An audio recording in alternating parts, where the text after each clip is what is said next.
और बहुत सारे बच्चों का एक डाउट ये आया कि लाइक क्या होता है ना जब ऐसी कोविड की सिचुएशन जो चल रही है, ऑब्वियसली पूरा वर्ल्ड है जो एक अलग फेज में चल रहा है, तो बहुत बार अपने को स्ट्रेस होता है, नेगेटिविटी आ जाती है, लाइक एग्जाम होगा नहीं होगा, लाइक अब तब तो कितना सारा सब चीजें हो रही थी। तो अपने आप को ये सब में मैनेज कैसे कर देते हैं आप लोग?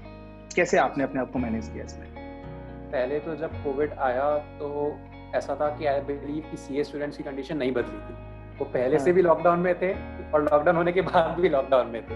हमारा तो वही एग्जैक्टली। रूटीन था, कमरे में पड़े रहना है और पढ़ते रहना है। तो जब तक May 20 एग्जाम 15 डेज तक पोस्टपोन हुई थी, तब तक एवरीथिंग वाज फाइन।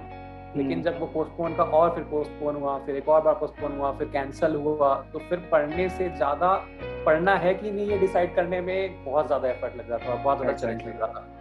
तो बेसिकली मैंने तो ये स्ट्रेटजी अपनाई थी कि नो टू ट्विटर। सबसे पहली बात तो ट्विटर सबसे पहले मैंने बंद कर दिया था। एंड ऑब्वियसली ये ऐसी सिचुएशन थी जिसमें अपने हाथ में कुछ नहीं था। अपन जितना सोचे, कितना भी सोच ले, एक्सपेक्टेशंस बढ़ा ले, एनालिसिस कर ले, रिसर्च कर ले, होना क्या है वो किसी को नहीं पता। So we had only one option to study.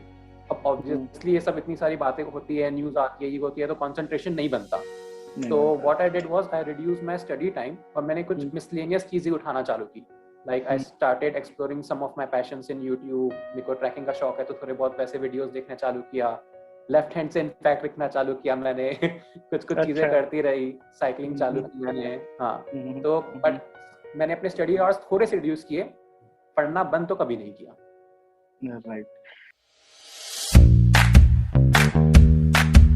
कहीं आपने आपने देखा ही होगा ट्विटर पे, यूट्यूब पे, जो नवंबर के एग्जाम्स थे उनको लेके कितना हंगामा हुआ, राइट? सो आपने अपना माइंड कैसे बनाया कि मैं नवंबर में दूंगी? और आप मेरे ख्याल से मुंबई से हैं, if I am not wrong. Mumbai में तो हालत बहुत ज़्यादा ख़राब थी। अगर मैं कोविड केसेस की बात करता हूँ तो पूरे के पूरे अपार्टमेंट्स में एक साथ जो है कोविड फैल रहा था। बहुत सिचुएशन जो है, मतलब बहुत सिचुएशन ख़राब थी मुंबई में। तो आपने ये माइंड कैसे मेकअप किया और आपके ऊपर इन सब का कैसे इम्पैक्ट आया जो ये चल रहा था कि पेपर नहीं होंगे या होंगे?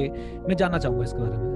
So I mean definitely it was very disturbing। मतलब जो मल्टीपल कोरेस्पॉन्डेंस हो रहे थे, तो जैसे भी प्रिपेयर करो वो नोटिफिकेशन आता है, फिर कम्प्लीटली ऐसा लगता है कि अब तो नहीं कर पाएंगे और मतलब बहुत हो गया।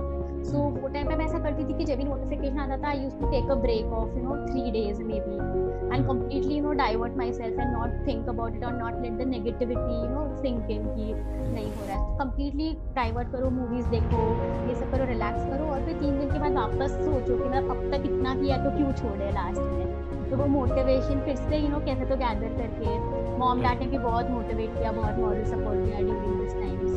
तो फिर वो वापस गैदर करके फिर से एक बार बैठ गए। फिर से हमेशा 2-3 बार तो यही हुआ कि कहीं से तो मोटिवेशन लाया।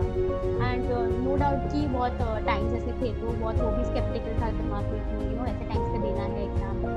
बट देन वो भी था कि अगर अब नहीं दिया तो इससे ज़्यादा तो मैं नहीं कर पाऊंगी। मतलब तो ऐसा था कि जब एग्जाम होगी देना ही है, बिकॉज वरना उससे ज़्यादा मुझसे नहीं हो पाएगा, मतलब इतनी बार पोस्टपोनमेंट्स के बाद। तो काफ़ी अपने हिसाब से सारे डिसाइड किए कि सारे प्रिकॉशंस लेंगे जो भी पॉसिबल है, और ऐसे थोड़ा माइंड को बेसिकली स्ट्रॉन्ग कर दिया कि देना ही है कैसे भी सारे प्रिकॉशंस के साथ, और जस्ट गो फॉर इट।